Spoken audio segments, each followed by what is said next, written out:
Umlandeli wegciwane elisha ugxeke izingoma zikaKhuzani indlela eziyona. Lo mlandeli uqhathanisa izingoma zaKhuzani nezegciwane elisha. Ukhala ngokuthi ingoma zaKhuzani ziyagijima ziyajulukisa kanti ezegciwane elisha zipholile.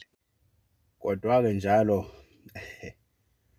i-wrong lento yokuthi uma senibhakazwe ingoma bese nilokhu nivuya ngesigqi. Hayi mina ingoma kaKhuzani ngiyithanda ngoba inesigqi, ngithanda isigqi. Hawu suka madoda, hawu ngithanda isigqi. Hawu mina ngilaya ingoma enesigqi. Kona nje lena yayithi pop pop pop pop pop pop pop pop pop pop pop pop. Yabona isigqi. Ya mina ngithanda ingoma enesigqi. Hey, ayilaleli ingoma ezongijulukisa mina yabona. Sedadlala umculo wegcokama into epholile, into ethule ethe dum mfowethu edlalwa ngisho ema-restaurant kuphi umculo mfowethu simple, akuculwa ngajele, akuculwa ngamshado wey'jele. Yabona laphana mfowethu ingoma simple, clean, quality yomculo leyana.